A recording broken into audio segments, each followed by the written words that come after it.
What's up? It's the Georgia Show, Thursday edition. Welcome in, everybody. As usual, the Georgia Show is presented to you by American Pride Bank. Look, guys, if you're looking for local solutions for your business or just personal banking, get over to AmericanPride.bank. They can help you out, or stop in Athens, Alpharetta. They can get you hooked up. You're always talking to a decision maker when you're speaking to somebody at American Pride Bank. They take pride in being community focused and there for you each and every step of the way. AmericanPride.bank. Get over and check them out today. Equal opportunity lender, member FDIC.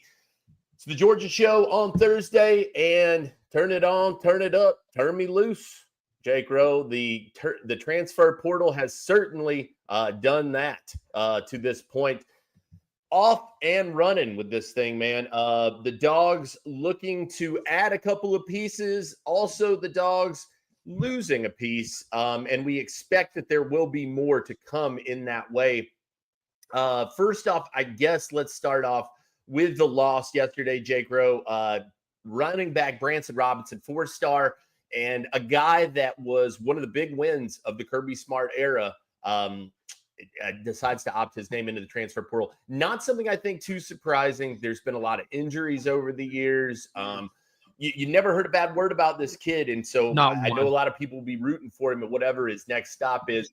But I do. I think that it's probably not a totally surprising move. Yeah, and not that like injuries are a reason to move on, but when you're injured like that and you watch like kind of Bo Walker come in and have a really good spring, and then you watch Chauncey Bowens come in and you're not going to be cleared for a little while, and then beyond that, you've got to kind of get it back going. I think you really need to go somewhere where you know that from the jump, you can jump right in and be a big part. And I don't really think that there was a confidence level there that he could make that happen. And if you're on Georgia's side, here's another thing. Like, it's a business now, right? Like this is a business now. If you're talking to Branson and you're like, hey, dude, listen, we got to do something with the NIL situation we got going on here. We got to do something with what you've got going on here because you haven't been able to play for a while, and we're worried kind of about the future of this. We need to either keep you right where you're at or we need to move you back. Those conversations happen. I'm not saying that that's what happened here, but just kind of encompassing the whole situation. I don't want anybody to think that it was like, oh man, he just can't stay healthy. Get rid of him. It's not really like that. Arian Smith was like that for a while. And There are Georgia fans out there who would have loved to have seen Georgia move on from Arian Smith. They still would have now. I will fight you to the death. Okay. I will fight you to the internet death about that. But this one made a lot of sense. It really did. And listen, it would make a lot of sense if Roderick Robinson moved on. I haven't heard that he will. I had heard a few murmurs that Branson would, and the handwriting was on the wall. I mean, it was when you start hearing about 10, 12 days ago that, oh yeah, running back might be a priority for Georgia in the transfer portal, and you've done this like we've done this for long, the first thing you think of is, yeah, they're probably going to lose somebody. That's what that means. Yeah, no doubt about it. And look, I mean, Branson Robinson, physical specimen, man, an absolute just bowling ball of a human being. I had all the expectations in the world when he came in. And like you said, I agree with you totally. It's not necessarily a situation of this guy can't stay healthy. We got to cut our losses here. I think that, he's probably evaluated the situation as much as Georgia has and said, all right, look, here's just kind of where things stand. And for guys like that, Jake, I do think it makes sense. There are situations, and I wrote about this on the board yesterday, where I feel like guys overestimate their worth in the portal, and then they kind of end up on the outside looking in. Nico may be somebody that would come to mind for a lot of people if you were talking about overplaying your hand. I think for a guy like this, he understands, look, a fresh start probably benefits me somewhere. I'll still probably get to play at a high level. Somebody will take a chance on me.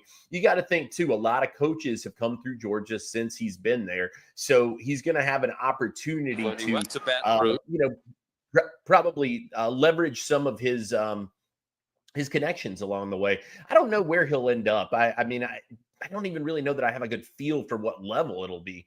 Will it be an ACC team? Will it be somebody maybe a little. I thought about maybe it would make sense for him to go a little closer back to Mississippi, where he's from. But at the end of the day, man, I think somebody's going to go out and roll the dice on this kid, and probably at worst, right, get an incredible teammate by all accounts, a great guy for your program, and quite frankly, Jake, I hope he's able to return to form, because Branson Robinson had some moments, especially in high school, where you said this is a really special player. Yeah, he's a moose, man. He is an absolute just beast. And, the crazy thing about it is, and I really believe this is true, sometimes these freak athletes, hey, he's really big and he's really fast and he has got muscles on top of muscles. I wonder if their joints just don't hold up that great sometimes because you remember, while you were saying that, you remember those videos of him doing those lifts? Yeah. And everybody's saying, oh, Kirby Smart going to have to stop that, man. He ain't going to let that stuff go on anymore. I mean, Branson Robinson was a very legitimate power lifter. I think he set a record in the state of Mississippi, if I'm not mistaken, for a women's lift. And I don't know the nature of that patella injury. Right, it could have been a freak one, And I do know that the one against Mississippi State looked really bad. Like it looked like he had wrecked it again. But that's what you're looking at right there. Is the guy as a freshman. This was number 2 running back in the country. This was a big win for Del McGee. I remember Joe Wyndon, our friend that came on Bark After Dark, who's very tight with Del McGee, works with national preps, and also obviously very tight with Del McGee because he's his general manager now. Yeah. I remember Joe telling me, he's like, man, as long as Del McGee gets this Branson Robinson kid out of Mississippi, he's going to be happy. And Branson had a tremendous game against Auburn. He should be remembered for that. Any Georgia player who puts the screws to Auburn always deserves to be loved. Michael Johnson comes to mind.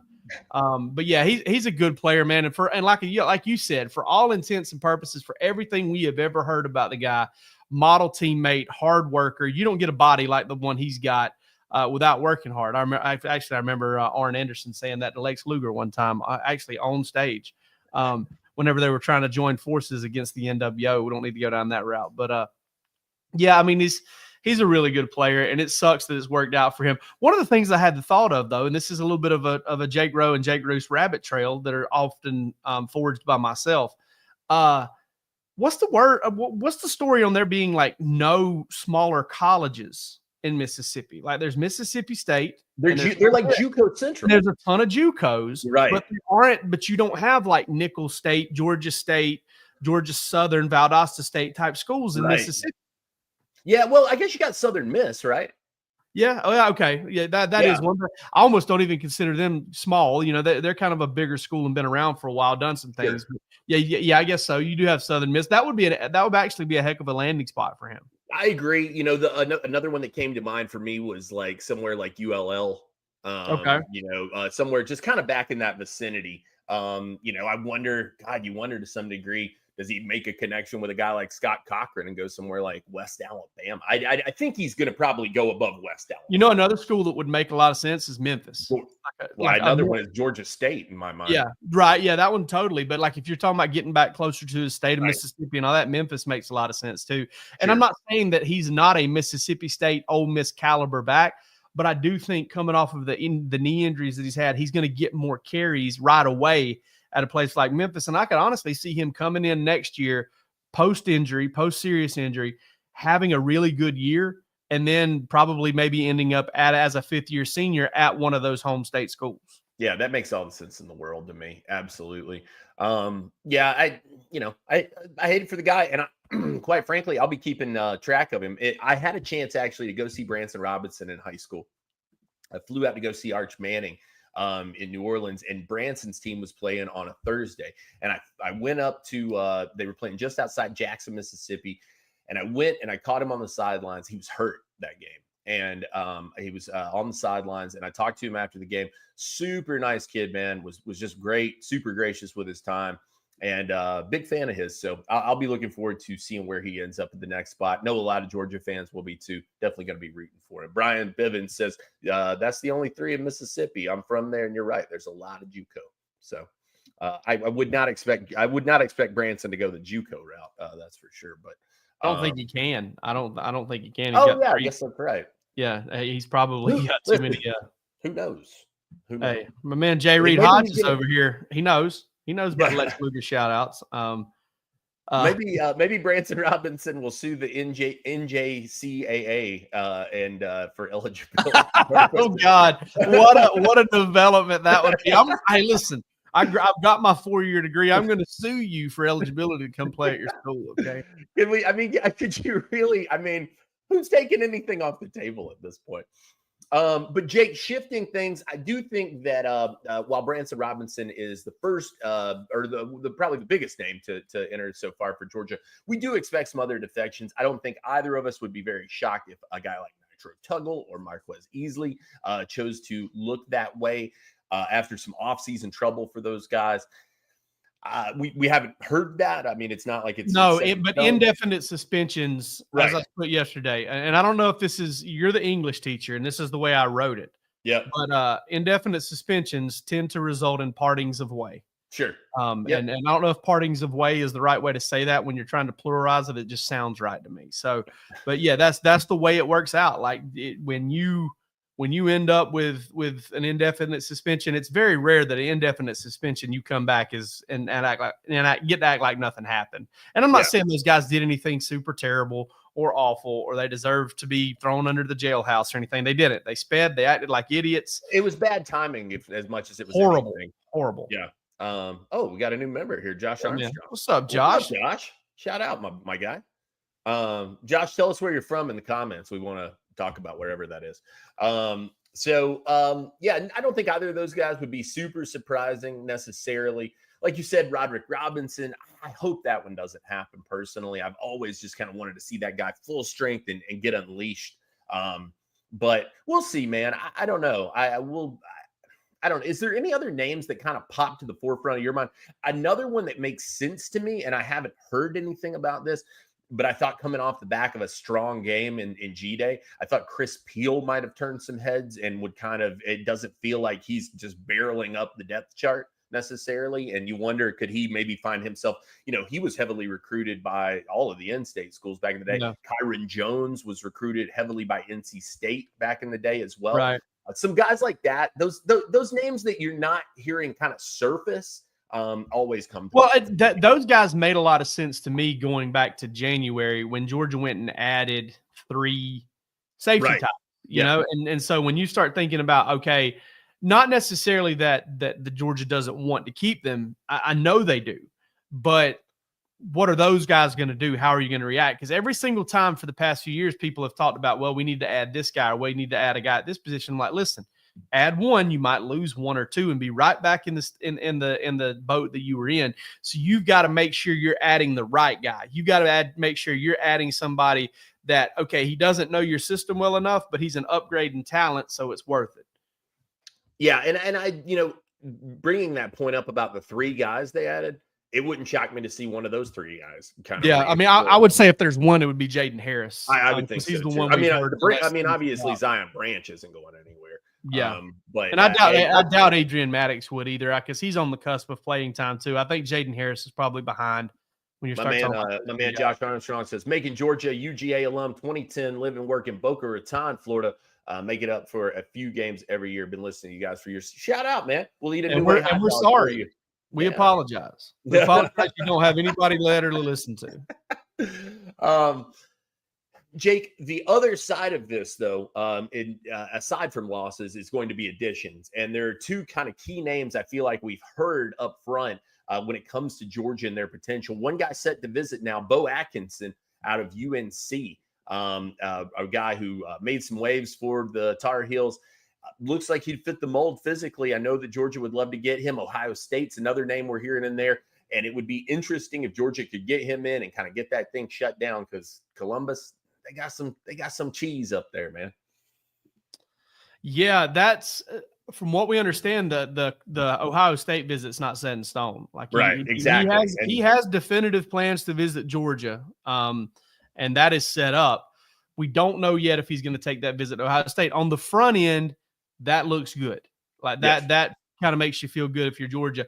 One thing to point out there, Ohio State, there's 2 ways to look at this. Georgia's draft success at that position and for guys like him is tremendous. Trayvon Walker, Mykel Williams, Jalen Walker, Nolan Smith just keep rolling. Azeez Ojulari, Lorenzo Carter, I've got 6 guys just off the top of my head that were all drafted in the top 3 rounds, that were all top 100 draft picks.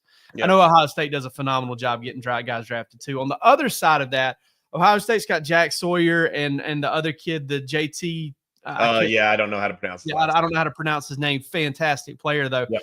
They put up monster numbers at the Barrett college. Browning also came out of there. Yeah. Right, yeah. They put up some monster numbers and big numbers at the college level, maybe not quite drafted as highly or as highly regarded draft-wise as Georgia is. So you got 2 competing things there. But the one thing that is a factor here that I think could be a factor here, especially if Georgia's willing to go down this road, Jim Knowles ain't there no more. And Jim Knowles changed things for Ohio State defensively a few years ago. And that's a fact. Like they were pretty atrocious defensively. Jim Knowles comes in, they get a lot better. Now they got Larry Johnson as the D-line coach, and nobody has done better over the years at coaching the defensive line than Larry Johnson.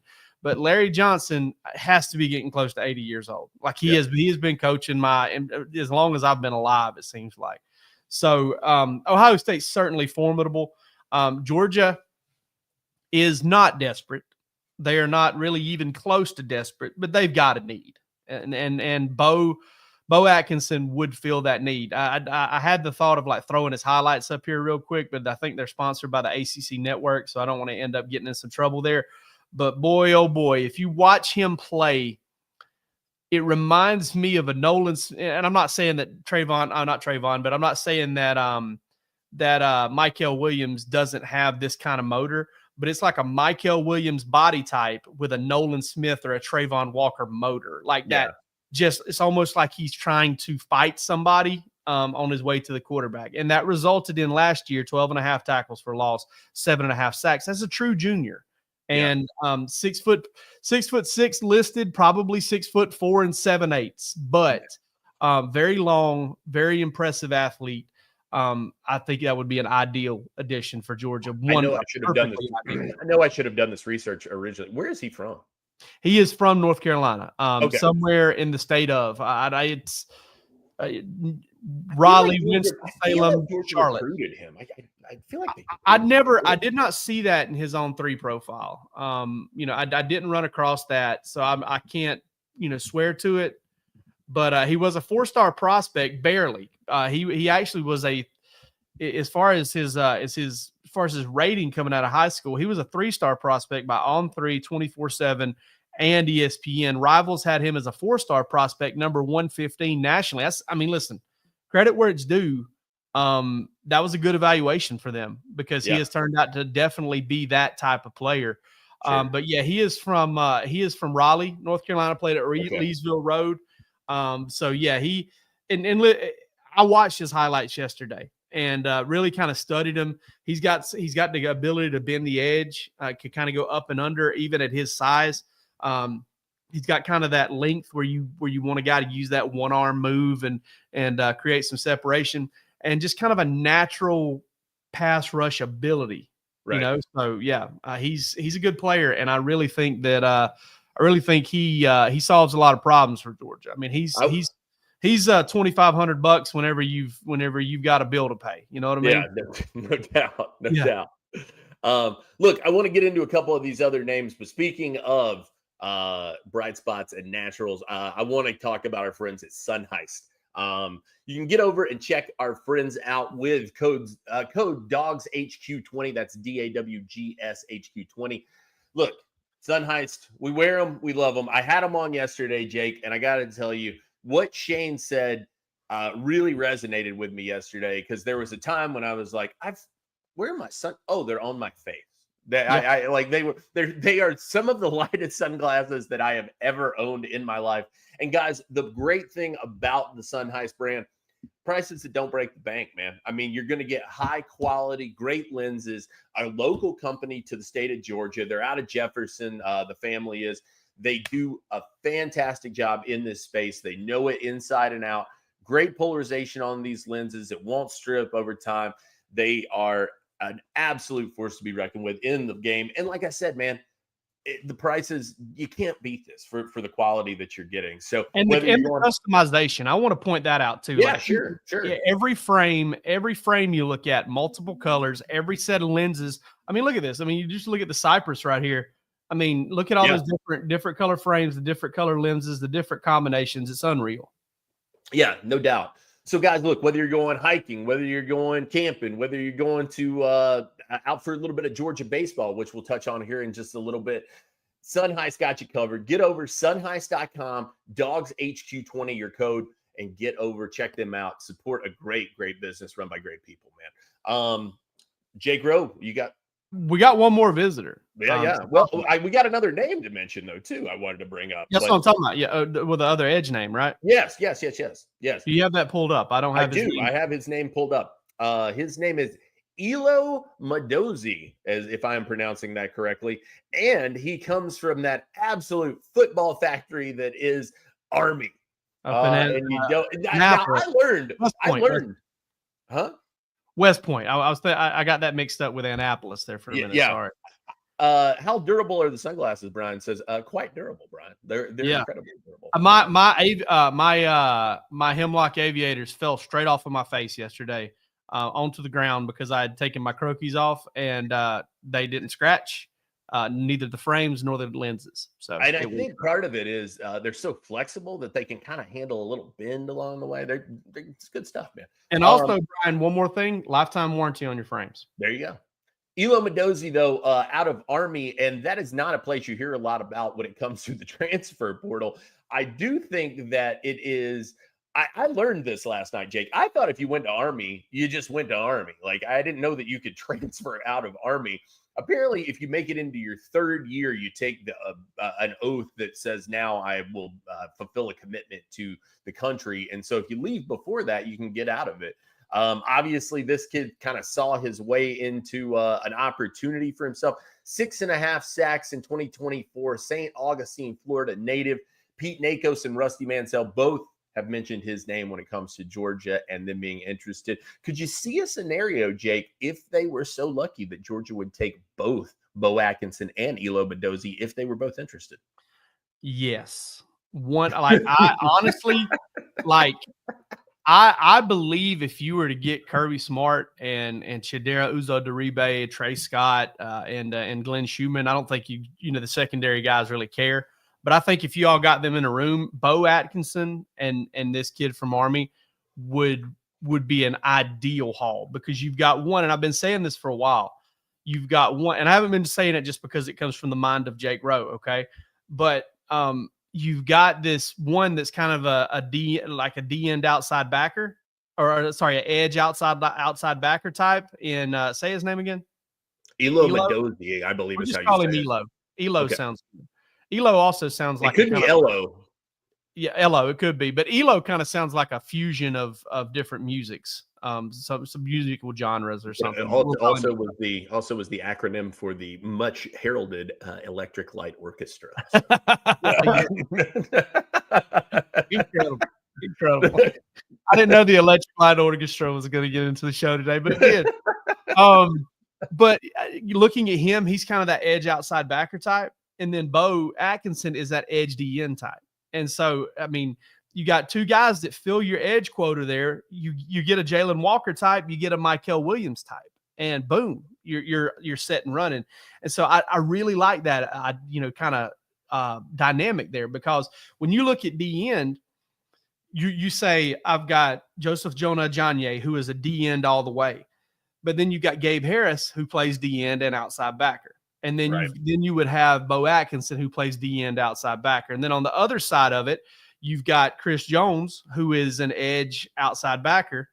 Sorry, D end edge on that, but you got an edge outside backer. And then you'll have the same thing with Elo. You'll have the same thing with Quintavious Johnson and some of those younger guys. And there's two different types of edge that Georgia has. And I think that would be an ideal pull there. I don't know if they'll do it because of the ramifications that come after, which is would Gabe Harris decide to transfer? Would Quintavious Johnson say, I'm out of here? You don't know. So and with those guys, right? I mean, I think you're probably projecting. Obviously nothing's a sure bet, right?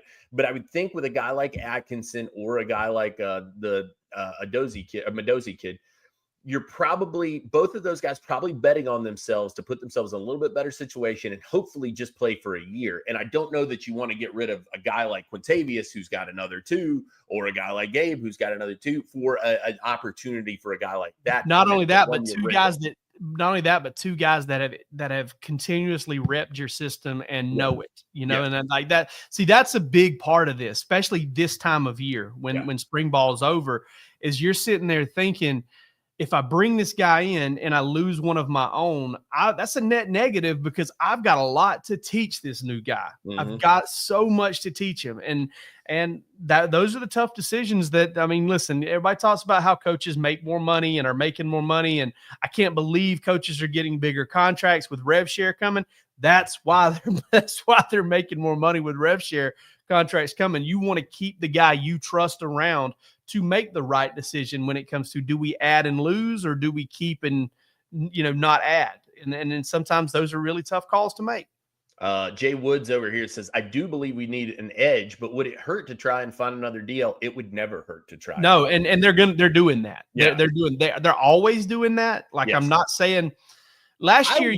I would go as so far as to say, Jake, that may be the one thing that Georgia keeps the door open on at all times, period. Yeah, that and quarterback. Yes. That and quarterback, if it's the right guy. They would love to add a quarterback that they like. Same situation. I would put them in the same boat in this class. If a quarterback gets into the portal that makes sense for them, somebody that's willing to sit back and learn, and probably understands that this year's not the year, but maybe has some experience, if it's the right fit, they'll always add a quarterback, in my opinion. Or they'll always look at it. I mean, guys, when they had Carson Beck, when they had Stetson Bennett coming back after winning a national championship year, Georgia was in contact with people out of the transfer portal, running with quarterbacks out of the transfer portal. It's you just can't trifle with that position. You can't sit there and act like I'm too good for it. I don't need it. We need to leave it alone completely. You always have to kind of kick the tires and be ready. And the same, like you said, the same thing for defensive tackle. Honestly, probably same thing at offensive tackle too. Like, sure. Anytime a guy gets in there, but listen, you're considering all the things. Does he fit our system? How much is he going to cost? All of those things kind of come in. Big Daddy Dog says, is Christian Miller going to be is only going to be a run stopper? No, not at all. I mean, Christian Miller, he's probably Georgia's most versatile defensive lineman. I was watching some stuff from last year, because I'm always trying to figure out an X's and O's to put together in the offseason. And Christian Miller lined up as a 4-eye, which is, if you're not familiar with a 4-eye, it's not quite head up the tackle. It's just on the inside eye of the tackle, slightly shaded inside so that you can't, so he can't get inside of you. Lined up all the way from there to a nose last year. So he is certainly a guy, and to me, for my money, is probably Georgia's best defender at getting into the backfield and affecting the quarterback. I think he's going to have a little more help this year in terms of that type of player with Jordan Hall, based on what we saw on G-Day.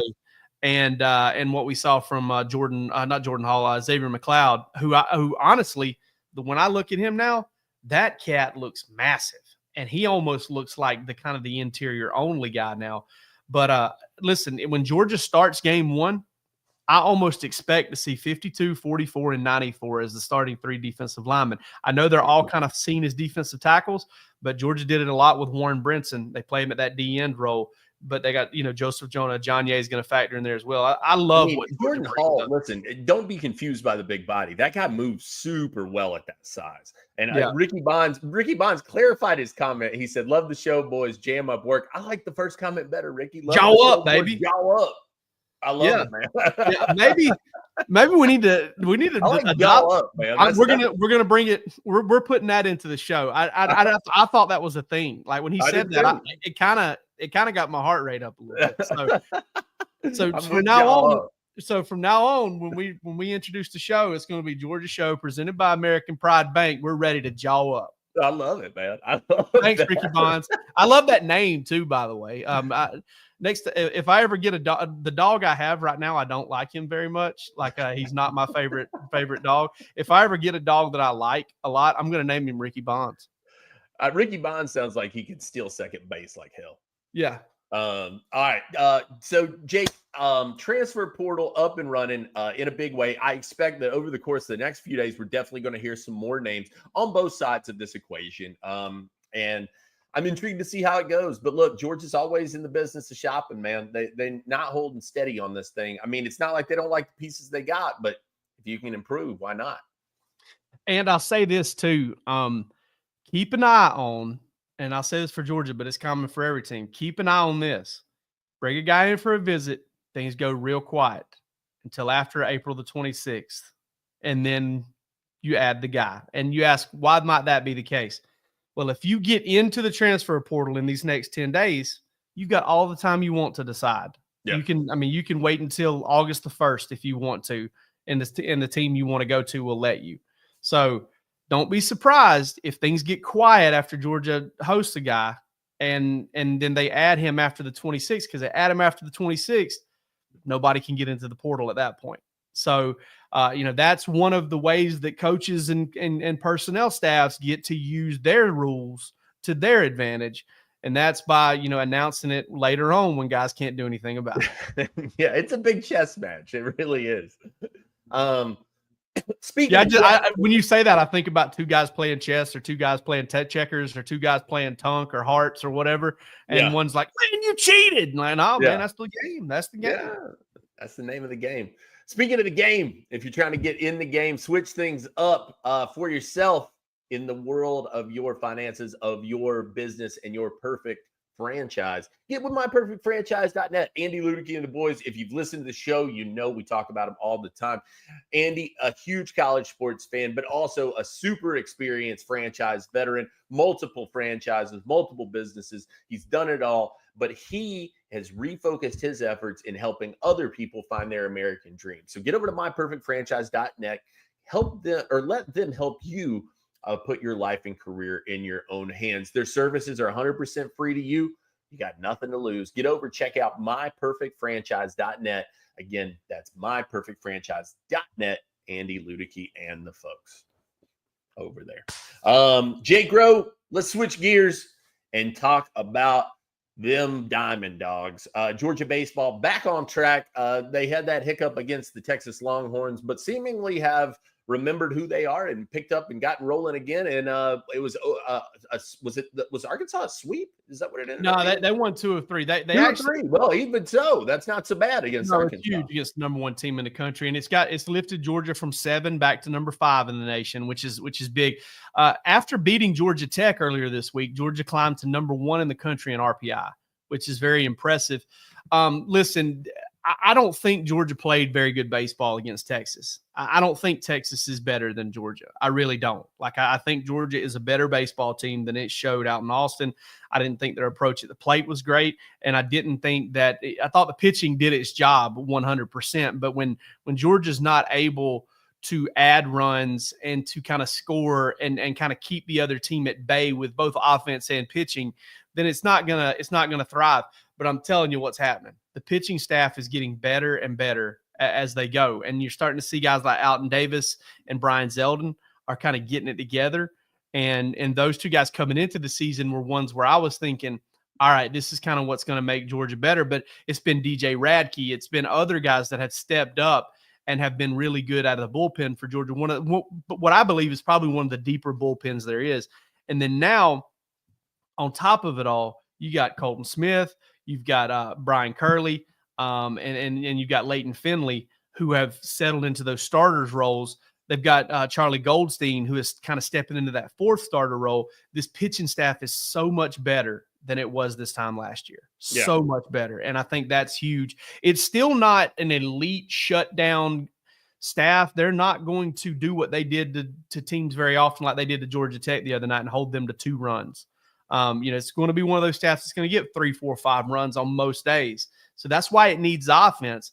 But last year it was, hey, you need to go out there and win 14-9 pretty often. And this team doesn't quite have to do that. It's a good thing, because I don't think they're quite as good offensively or as consistent offensively as they were last year. But they had a 4-game losing streak in the SEC. 3 to Texas, lost the first one to Arkansas, and got kind of bludgeoned by Arkansas in that first one. They got away from them late.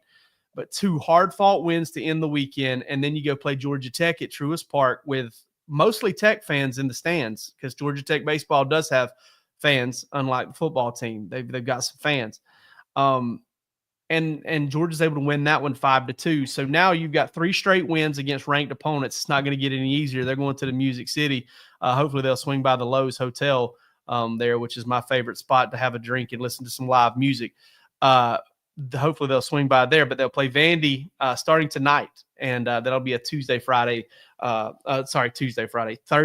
Saturday series, which that brings up another subject. Georgia was playing on Masters Sunday last week. I think we need to start I believe in our man Ryan Jordan, who watches the show and won some tickets here recently, but he's also on our message board. He said there needs to be a resolution, an American, maybe a national one. I don't know how these things work, legislation of some sort, that all SEC baseball series go Thursday to Saturday on Masters weekend. That makes total sense to me. Absolutely. I know it would change your life. I also don't think you should play G-Day on Masters weekend.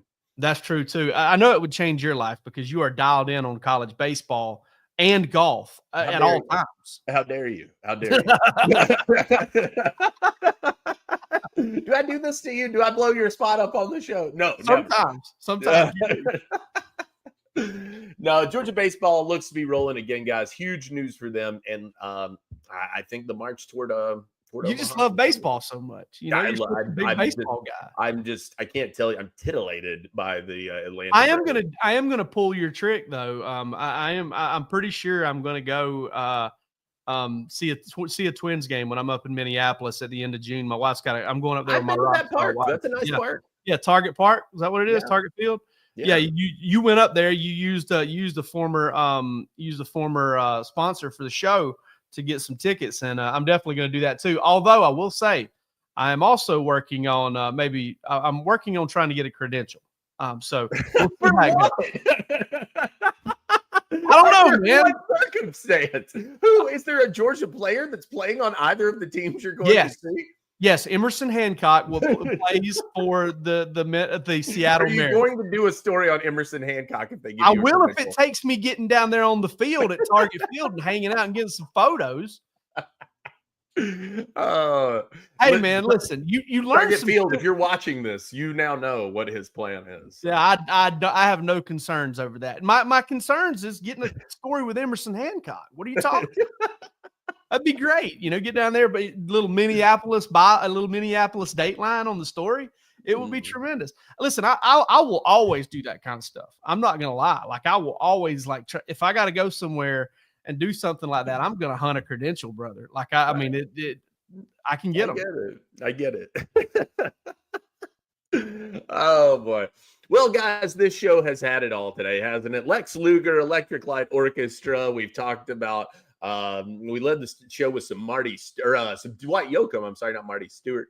Rose going to try to falsely obtain credentials. Somebody mentioned cold spaghetti in the comments.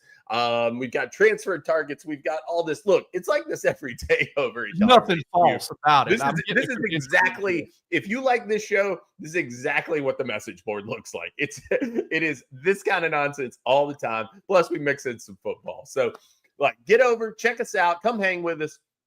We've always got the 7 days for $1 promotion rolling. So you can come check that out and come spend some time with us. Check us out. See if you like what you got. Big week coming up for the Dogs. We'll talk about draft on Sunday because it is draft week. Big Daddy Dog, normally Jake mutes himself, so I don't have. He does. Well, problem is who's going to mute who? It's not like there's one Jake here. You know? Sure.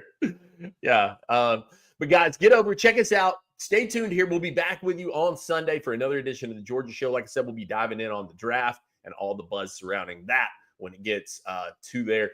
And like our buddy Ricky Bond said, baby, jaw up. This has been another edition of the Georgia Show. Love you guys.